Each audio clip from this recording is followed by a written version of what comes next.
வணக்கம், நமஸ்காரம். இன்னைக்கு நவராத்திரியோட 3வது நாள். நாங்கள் 3வது நாயன்மார்த்தி ஒரு கதை சொல்ல போகிறோம். இன்றைக்கி எந்த நாயன்மார் பற்றி கதை சொல்ல போகிறோம்ப்பா? வணக்கம், நமஸ்காரம். இன்றைக்கி கண்ணப்ப நாயனாரை பற்றி கதை சொல்லலான் இருக்கேன். ஜென்ரலாக நாயன்மார்கள் அப்படின்னு சொன்னால் எல்லாருக்கும் 63 நாயன்மார் பற்றியும் மிச்ச தொகையடையாரை பற்றி தெரியாது. ஆனால் ஒரு சில நாயன்மார்களை பற்றி நன்னா தெரியும். அதில் Kannappa Nayanar one of them. So எல்லாருக்கும் ஜென்ரலாக தெரிஞ்ச ஒரு நாயன்மார். அந்த கதையை பற்றி கொஞ்சம் விஸ்தாரமாக இன்னும் கொஞ்சம் டீட்டெயில்ஸோடு சொல்ல போகிறேன் இன்றைக்கி. ஆஸ் யூஷுவல் நம்ம நாயன்மார் கதையை ஆரம்பிக்கிறதுக்கு முன்னாடி கோலூவில் நாயன்மாரை காமிச்சிட்டு ஆரம்பிப்போம். கண்ணப்ப நாயனார் வேட ரூபத்தில், அதாவது he is in the form of a வேடன், ஹண்டர்.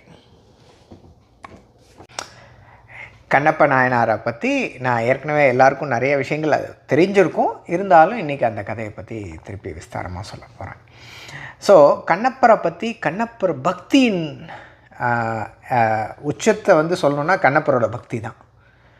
அது கண்ணப்பர் பக்தியோட உச்சத்தை எக்ஸ்பிளைன் பண்ணுறது கண்ணப்பர். இதை யார் சொல்கிறான்னா மிச்ச நாயன்மார்களே சொல்கிறா. இன்ஃபேக்ட் மாணிக்க வாசகரும் கண்ணப்பரை பற்றி ரொம்ப பெருமையாக சொல்லியிருக்கார். அவர் திருவாசகத்தில் திருக்கோத்தும்பியில் அவர் சொல்கிறார், கண்ணப்பன் ஒப்பதோர் அன்பின்மை கண்டபின் என்னப்பன் என்னொப்பில் என்னையும் ஆட்கொண்டருளி அப்படின்னு திருக்கோத்தும்பியில் சொல்கிறார். கண்ணப்பனோட அன்பை கம்பேர் பண்ணும்போது நான் ஒன்றுமே இல்லைப்பா, என்னையும் நீ ஆட்கொண்டிருக்கே அப்படின்ற மாதிரி மணிவாசகர் சொல்கிறார் திருவாசகத்தில். இதே மாதிரி பட்டினத்தார் பாடியிருக்கார் கண்ணப்பரை பற்றி. ஆதிசங்கரும் கண்ணப்பரை பற்றி பாடியிருக்கார், சொல்லியிருக்கார். பக்தினா கண்ணப்பருக்கு பக்தியால் என்ன முடியும் அப்படின்னும்போது பக்தியால் என்ன முடியாது அப்படின்னு சொல்லிட்டு கண்ணப்பரை ஆதிசங்கர் சொல்கிறார். ஸோ கண்ணப்பரை பற்றி எல்லாரும் சொன்ன ஒரு நாயன்மார் கண்ணப்ப நாயன்மார். ஸோ கண்ணப்பரை பற்றி ஆரம்பித்து அந்த கதையை சொல்லுவோம். திருக்காலத்தி, அதாவது இந்த காலத்தில் காளஹஸ்தின்னு சொல்கிறோம், தமிழில் காலத்தின்னு சொல்லுவோம். ஓகே. ஸோ இந்த காளஹஸ்தி மலையில் ஒரு வேடுவர், ஒரு ஹண்டர் ஃபேமிலியில் பிறக்கிறார். ஒரு ஹண்டர் ஃபேமிலி. அந்த ஊரில் அவள் அப்பா ஒரு ராஜாவாக இருக்கார். ராஜானா அந்த ஹண்டர்ஸுக்குள்ளே ஒரு லீடராக இருக்கார். அவர் பேர் நாகன். அவருக்கும் அவர் ஒய்ஃபுக்கும் கொஞ்ச நாள் குழந்தை பிறக்கலை.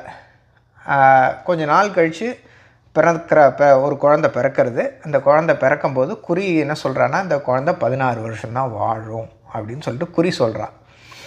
இருந்தாலும் அந்த குழந்தை பிறந்து ராஜா கையில் கொடுத்தோன்னே அந்த குழந்தை கொஞ்சம் எடுத்தோன்னே கொஞ்சம் மஸ்குலராக இருந்தது. அதனால் அதுக்கு பேர் தின்னன் அப்படின்னு, தின்னுன்றதுனால தின்னன் அப்படின்னு அந்த குழந்தைக்கு பேர் வைக்கிறார் அவர். ஓகே. ஸோ அந்த குழந்தை பிறந்து மிச்ச குழந்தைகள் மாதிரி வளர்றது. 5 வயசானோடனே பாடசாலைக்கு அனுப்புகிற மாதிரி அவளோட வேடுவரோட பாடசாலைன்னு ஒன்று இருக்கும். அங்கே எப்படி வேட்டையாடணும், எப்படி வில்ல அம்பு விடுறது, அப்படி எல்லாம் சொல்லி கொடுக்குற இடம். ஸோ அந்த இடத்துக்கு இவருக்கு 5 வயசு ஆனோன்னா அனுப்பிச்சி வைக்கிறார். அங்கே போனால் அங்கே அங்கே இருக்கிற அந்த பள்ளிக்கூடத்தில் இருக்கிற டீச்சர் என்ன பண்ணுறார், சொல்லிக் கொடுக்குற அந்த மார்ஷியல் ஆர்ட்ஸ் டீச்சர் என்ன பண்ணுறார், எப்படி வில்ல, அதாவது பானம், வில் பானம்னா போ அண்ட் ஏரோ, எப்படி பிடிக்கணும், எப்படி ஏரோ வைக்கணும், அப்புறம் எப்படி எய்ம் பண்ணி அடிக்கணும், இதெல்லாம் ஜென்ரலாக ஒரு ஸ்டூடெண்ட்டுக்கு 1 to 2 years ஆகுமா சொல்லிக் கொடுக்க. இவர் வில்லப்பிடி பானத்தை குறி பார்த்து அடினோன்னா அடிச்சு விட்றாரு டப்புன்னு ஒரே ஷாட்டில். அதுக்கப்புறம் திருப்பி 2-3 தடவை சொல்கிறார், 2-3 தடவையும் அவரே அடிச்சுடுறார். இந்த பானத்தை பிடிக்கிறதுக்கே பல குழந்தைகளுக்கு ரொம்ப நாள் ஆகும் சொல்லிக் கொடுக்க. அப்புறம் அந்த வில்லை பிடிச்சி பானத்தை விடுறதுக்கே, அதுக்கப்புறம் அதை எய்ம் பண்ணி எப்படி விடணும்னு சொல்லித்தரது, அது எல்லாமே பெரிய விஷயம். ஆனால் இவருக்கு உடனே வந்துடுது. ஏன்னா புனர்ஜென்ம வாசனை, அதாவது என்னென்னா அவரோட பழைய இதுக்கு முன்னாடி ஜென்மத்தில் அவர் அர்ஜுனனாக இருந்தவர். அர்ஜுனன் மறுபிறவியில் கண்ணப்பராக பிறக்கிறார், தின்னனாக பிறக்கிறார். ஓகே. ஸோ அதனால் அந்த கல்வி அவருக்கு இன்னும் மனசில் இருக்குது. போன ஜென்மத்தில் அந்த கல்வி அவர் கற்றுன்றதுனால அந்த ஆர்ச்சரி அர்ஜுனன் கற்றுன்றதுனால அந்த ஆர்ச்சரி மனசுக்குள்ளே இருக்கு. ஸோ அதில் நிறைய கற்றுன்றார். வித்தின் அ ஷார்ட் ஸ்பேன் எல்லாத்தையுமே கற்றுன்றார். அந்த வாத்தியார் என்ன சொல்கிறார், நான் கற்றுக் கொடுக்க வேண்டிய எல்லாமே நீ ஏற்கனவே கற்றுண்ட மாதிரி தெரியுது, எனக்கு எல்லாமே உனக்கு தெரிஞ்சிருக்கு, ஸோ நீ கற்றுன்ட்ட எல்லாமே, நான் திருப்பி கொண்டு போய் உங்கள் அப்பா அம்மாட்ட விட்டுறேன் அப்படின்னு சொல்லிட்டு கொண்டு போய் அவள் அப்பா அம்மாட்ட இவர் வந்து விடுறார் கண்ணப்புரை. சரின்னு மிச்ச குழந்தைகள் மாதிரி அங்கேயே வளர்றார். அவர் அங்கே அந்த ஊரில் வளர்றார். வளர்ந்தோன்னே ஒரு 16 வயசு ஆகுது. 16 வயசு ஆனோடனே அவருக்கு வந்து என்ன பண்ணுறார், இளவரசர் பட்டம், அதாவது இந்த பிரின்ஸ் பட்டம் கொடுப்பாள். ஸோ அந்த பட்டத்தை கொடுத்து ஊர் மக்களுக்கு முன்னாடி எல்லாருக்கு முன்னாடி அந்த இளவரசர் பட்டத்தை கொடுத்தோன்னே கன்னி வேட்டை அப்படின்ற ஒரு வேட்டைக்கு போவாள். கன்னி வேட்டைனா அது ஃபஸ்ட்டு ஹண்ட் அப்படின்னு சொல்லலாம். ஓகே. ஸோ அது வந்து அப்பையிலேருந்து அவள் போக வேண்டியது. அதுலேருந்து அவள் குடும்பங்கள் அவள் ஆர்மியோடு போய் ஹண்ட் பண்ணி இந்த ஊரில் இருக்கிற அவள் ஃபேமிலிஸை ஃபீட் பண்ணுறது, இதுதான் அவளோட வேலை. அண்ட் அந்த ஏரியாவை பாதுகாத்து வச்சுக்கிறது ஃப்ரம் அதர்ஸ். ஓகே. ஸோ இந்த மாதிரி அவள் பண்ணிட்டு வந்துட்டு இருக்கும்போது இந்த கன்னி வேட்டைக்கு அவரை ஃபஸ்ட்டு அனுப்புகிறாள். ஸோ அனுப்பும்போது நாகனும் அவள் அம்மாவும் வந்து என்ன சொல்கிறா, அவருக்கு வாழ்த்திட்டு நல்லபடியாக சேஃபாக போயிட்டு வா அப்படின்னு சொல்லி வாழ்த்து தெரிவிச்சுட்டு, கூடவே அவர் என்ன பண்ணுறார், 2 மினிஸ்டர்ஸ் இன் இஸ் ஆர்மி, அதாவது 2 மினிஸ்டர் வித் நாகன். அவர் என்ன சொல்கிறார், இந்த 2 மினிஸ்டர் நாணன் காடன்னு சொல்லி 2 பேர் இருக்காங்க. இவா 2 பேரையும் அவரோட சேர்த்து அனுப்பிச்சி விட்றார் ஹெல்ப்புக்கு. ஓகே, கூட இருக்கட்டும்னு சொல்லிவிட்டு. ஏன்னா இதானே ஃபஸ்ட்டு வேட்டை, அதனால் கூட இருக்கட்டும். இவர் எல்லாம் நல்லா தெரிஞ்சு கற்றுண்டவர் தான். Is in fact extremely strong. இருந்தாலும் கூட இருக்கட்டும்னு அனுப்பிச்சி விட்றார். ஆஸ் அ பேரண்ட் அவர் அனுப்பிச்சி விட்றார். ஸோ இவங்க போகிற இடத்துல வந்து என்ன ஆகுது, எதை வேட்டையாடுறதுன்னு பார்க்குறாங்க. அப்போ வந்து கொஞ்சம் நிறைய அந்த இடத்துல இம்சை பண்ணிட்டு இருந்த ஒரு காற்று பன்னி, வைல்டு போர், அங்கே வந்து பயங்கரமாக நாசம் பண்ணிட்டு இருந்தது. நிறைய செடிகளை இதுகளை அதே மாதிரி மிச்ச அனிமல்ஸை இது பண்ணிட்டு இருந்து அந்த இதை எய்ம் பண்ணுறாங்க அவங்க. ஸோ இவங்க அட்டாக் பண்ணணுன்னு போகும்போது அந்த காட்டுப்பண்ணியை வராங்க. அந்த காட்டுப்பண்ணி இவாளை பார்த்தோன்னே திரும்பி ஓடினோன்னே இவங்க துரத்தி ஓடுறாங்க. இவர் என்ன சொல்கிறார், நான் இவள் கூட வந்த அமைச்சர்கள்ட்ட நீங்கள் எதுவும் அதை பின்னாடி இருந்து அம்பு எய்திடக்கூடாது அப்படின்னு சொல்கிறார். சரின்னு அவங்க இவர் தானே கன்னி வேட்டை ஆடணுன்னு அவங்களும் கூட சப்போர்ட்டுக்கு தான் போகிறாங்க. அப்போ என்னென்னா ஓடுறாங்க. அந்த வைல்ட் போர் பயங்கர ஃபாஸ்ட்டாக ஓடுறது. பின்னாடி வந்த 2 பேரால் அந்த அளவு கீப்பப் பண்ண முடியல. ஆனால் என்ன பண்ணுறார், திண்ணன் ஓடிண்டே இருக்கார். திண்ணன் ஓடிண்டே இருந்து பண்ணி டயர்டாகி ஸ்லோ டவுன் ஆனோன்னே அதை முன்னே இருந்து அதை பானம் எய்து கொள்கிறார். ஏன்னா பின்னாடி இருந்து பானம் விடக்கூடாதுன்றதுனால அதுக்கு மூஞ்சிக்கு முன்னாடி போய் நேரம் இருந்து பானம் விடுறார். அப்போ விடும்போது தான் தெரியறது அவர் அந்த காட்டை விட்டு வேற ஒரு காட்டுக்கே வந்துட்டாருன்றது. அப்புறம் பின்னாடி வந்த அவங்களோட அந்த அமைச்சர்கள் வந்து என்ன பண்ணுறாங்க, வந்துட்டு சரி நீ சேஃபாக தானே இருக்க, ஓகே அப்படின்னு சொல்லிட்டு, நல்லது நீ அருமையாக வேட்டையாடி இருக்க, நாங்கள் கூட இந்த அளவுக்குலாம் வேட்டையாட முடியாது, ரொம்ப அருமையாக வேட்டையாடி இருக்க அப்படின்னு சொல்லிவிட்டு என்ன சொல்கிறா, அந்த பன்னியை வந்து எனக்கு ரொம்ப பசிக்கிறது தாகமாகவும் இருக்குது, நம்ம போய் சாப்பிட்லாம், கொஞ்சம் அதை இது பண்ணி சாப்பிட்லாம் அப்படின்னு சொல்கிறாங்க. சரின்னு சொல்லிவிட்டு அவங்க 3 பேரும் பக்கத்தில் ஒரு ஆறு ஓடுறது, அந்த ஆறு பக்கத்தில் வந்து உட்காந்து இதை வந்து இது பண்ணி அதை வெட்டி சமைச்சு அதை சாப்பிட்ணுன்னு ஆரம்பிக்கிறாங்க. ஓகே. ஆரம்பிக்கும் போது இந்த தண்ணி பாஸ் ஆகுது. இதில் வந்து நாணன் காடன் சொன்னேன் இல்லையா, அதை வந்து எப்படி சொல்கிறோன்னா உட்பொருள் என்ன அப்படின்னா நல்வினை தீவினை. இதில் காடன் தீவர் கிடையாது, பட் நல்வினை தீவினை, அதாவது பாவங்கள் புண்ணியங்கள். ஓகே. இந்த புண்ணியம் என்ன பண்ணும் அப்படின்னா உன்னோட சேர்ந்து வந்துகிட்டே இருக்கும். இந்த ஜென்மத்தில் பண்ணது அடுத்த ஜென்மாவில் அதுக்கு அடுத்த ஜென்மாவில் இந்த புண்ணியங்கள் மட்டும் வந்துகிட்டே இருக்கும். பாவங்களும் புண்ணியங்களும் உன்னோட கூட புண்ணியங்கள் கூட பண்ண உன்னை மோட்சத்தை நோக்கி கொண்டு போகும். ஸோ இப்போ இவர் என்ன பண்ணுறார், இந்த நானும் என்ன சொல்கிறார், அதோ தெரியுது பாரு அந்த மலை, அந்த மலையில் குடுமிச்சாமி அப்படின்னு ஒரு சாமி இருக்கார். நானும் உங்கள் அப்பாவும் வேட்டையாட வரும்போது அங்கங்கே அப்பப்போ அங்கே போயிட்டு வருவோம் அப்படின்றார். அப்படியா, என்னது அது அப்படின்னோடனே, சரிவா நான் உனக்கு காமிக்கிறேன் அப்படின்னு சொல்லிவிட்டு அவர் சாப்பிட்டுட்டாரு.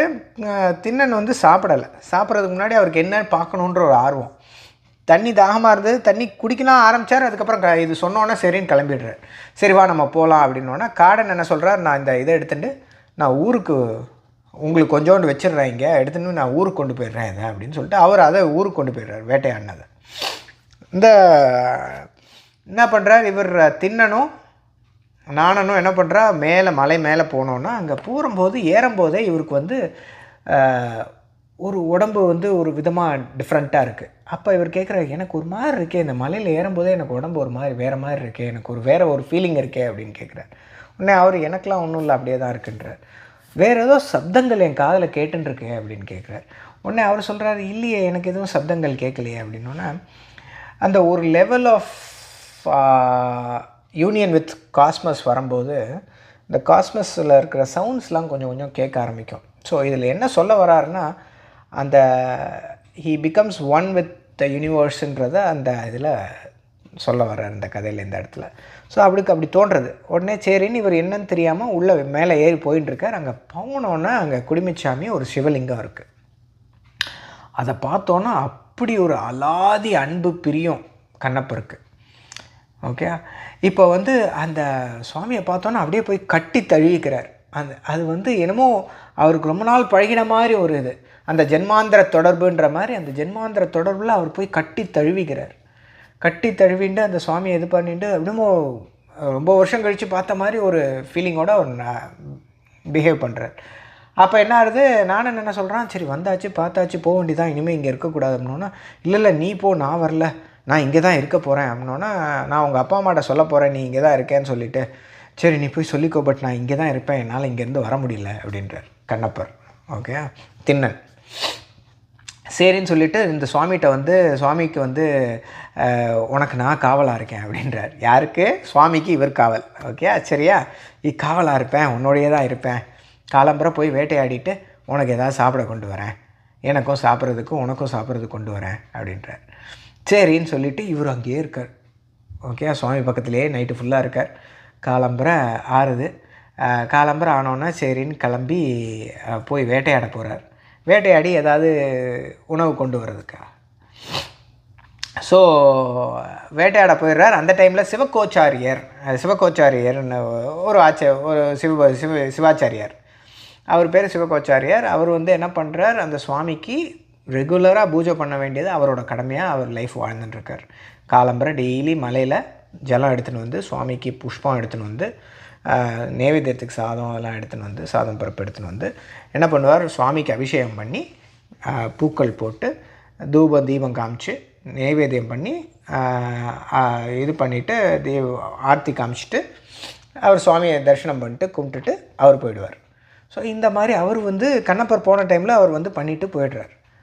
போனோன்னா கண்ணப்பர் திருப்பி வரார். பார்த்தா இந்த மாதிரி பண்ணி வச்சுருக்காரு. அப்போ நானன்ட்ட ஏற்கனவே கேட்டிருந்தார் என்ன பண்ணுவாங்க இந்த சுவாமி அப்படின்னோன்னா, நானன் சொல்லியிருக்காரு, ஒரு சுவாமி வருவார், இந்த மாதிரி புஷ்பம் போடுவார், இந்த மாதிரி இது ஜலம் தெளித்து அபிஷேகம் பண்ணி புஷ்பம் போட்டு அப்புறம் நைவேத்தியத்துக்கு ஏதோ சாதம்லாம் வச்சுட்டு சுவாமிக்கு கொடுத்துட்டு அதுக்கப்புறம் அவர் ஆர்த்தி காமிச்சிட்டு கிளம்பிடுவார். ஓ அப்படியா அப்படின்னா இவர் என்ன பண்ணுறார், அதே மாதிரி வேட்டையாட போகும்போது வாயில் அந்த ஆறு ஓடுறது இல்லையா, எங்கே தண்ணி எடுத்துகிட்டு வர முடியும், வாட்டர் பாட்டில்லாம் இப்போ தான் இருக்குது, அப்போ கிடையாது. ஸோ வாயில் தண்ணியை ரொப்பிக்கிறார்.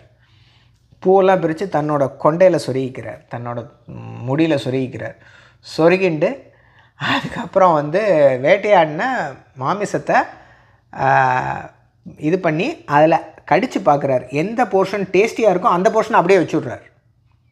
அப்படியே ஒரு ஒரு இலையில் மடித்து கொண்டு வர்றார். ஏன் அப்படின்னா அதுதான் சுவாமிக்கு கொடுக்கணுமா.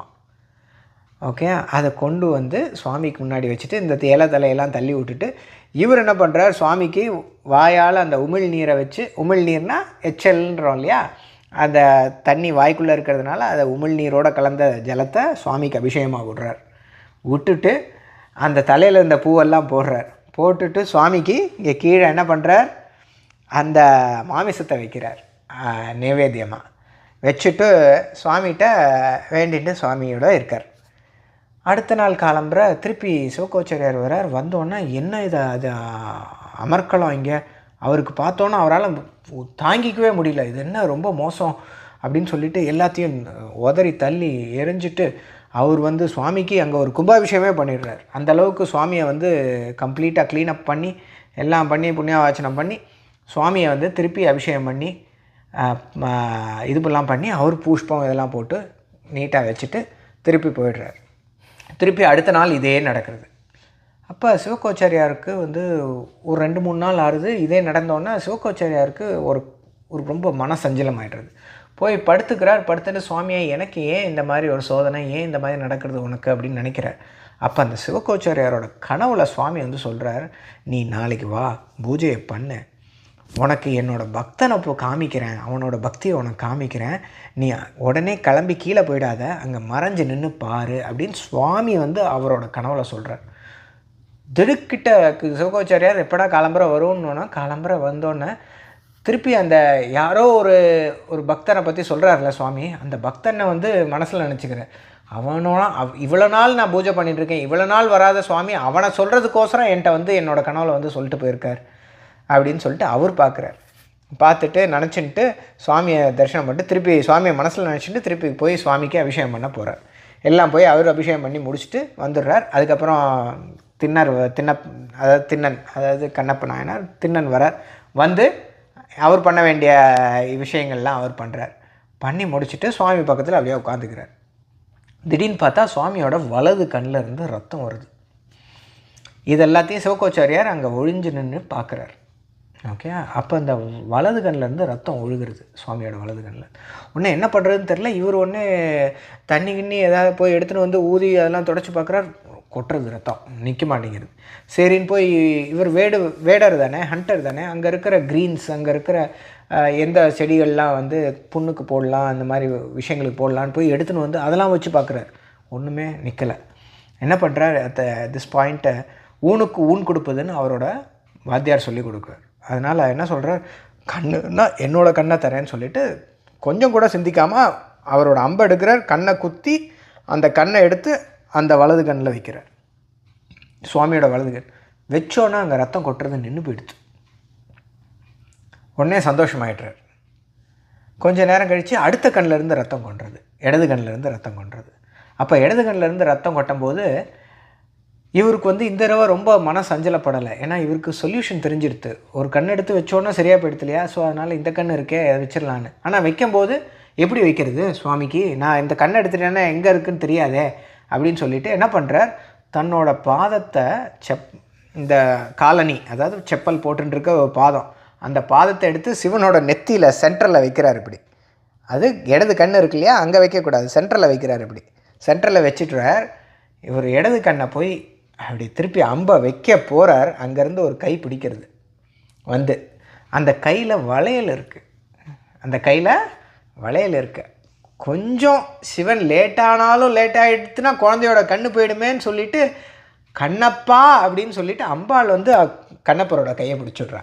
யார், அம்பாள் வந்து கண்ணப்பரோட கையை பிடிச்சிடுறா. கையை பிடிச்சிட்டு கண்ணப்பா அப்படின்னு கூப்பிட்றா. அப்பையிலேருந்து தான் அவர் பேர் கண்ணப்பன். திண்ணன்ற பேர் கண்ணப்பன்னு வச்சது அம்பாள் கொடுத்த பேர், சுவாமி அம்பாளும் கொடுத்த பேர். உடனே அங்கே சுவாமி அம்பாளும் வந்து உன்னோட இதுக்கு உன்னோட கொஞ்சம் பாவங்களை இந்த ஜென்மத்தில் நீ தீர்த்துட்ட, உனக்கு மோட்சம் கிட்டியாச்சு, நீ எங்களோட கைலாயத்துக்கு வருவாயாக, உனக்கு நாயனார் பதவி அப்படின்னு சொல்லிட்டு சிவனும் அம்பாளுமா அவருக்கு நாயன்மார் பதவி கொடுத்து சிவகோச்சாரியாருக்கும் காட்சி கொடுக்குறார் சிவன். இந்த தருணத்தில் அவர் பண்ண பக்திக்கும் அவருக்கு சிவ கிடைக்கிறது. சிவனும் அம்பாளுமா காட்சி கொடுக்குறார் அவளுக்கும். அண்ட் இவரை வந்து சுவாமி அம்பாளுமா கைலாயத்தை கூட்டின்னு போயிடுறார். இது கண்ணப்ப நாயனாரோட கதை. இந்த கதையில் என்ன முக்கியமான விஷயம் என்ன அப்படின்னா பக்தி. அதாவது மனுஷா சுவாமிக்கு மேலே வைக்கிற அன்புக்கு பேர் பக்தி. இந்த அன்பு வந்து அதீத அன்பு, தன்னோட கண்ணை கூட கொடுக்க முடியாதுங்கிற அளவுக்கு அன்பு. இது வந்து ஜென்ரலாக எல்லாரால முடியாது. இந்த அன்பை வந்து தெரிஞ்சுக்கணும், குழந்தையிலேருந்து எல்லாரும் தெரிஞ்சுக்கணும். இது வந்து கண்ணை கொடுக்கறதுக்காக என்னது இல்லை, பட் அன்பு பக்தி. இப்போ சுவாமி மேலே வைக்கிற அன்பு பேர் பக்தின்னு சொல்கிறோம். ஸோ அந்த பக்தி நிறைவாக இருக்கணும். அண்ட் நிறைய பக்தியோடு நம்ம சுவாமியை கும்பிடணுன்றதுக்கு இந்த கண்ணப்ப நாயனார் கதை. இது குழந்தைகளுக்கு சொல்லணும்.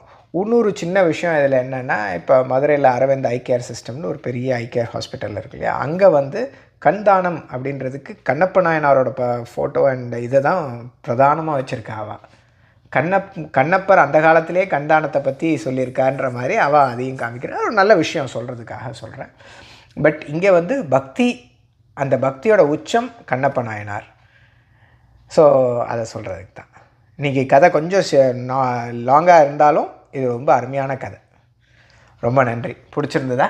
யா, நன்றி. நன்றி.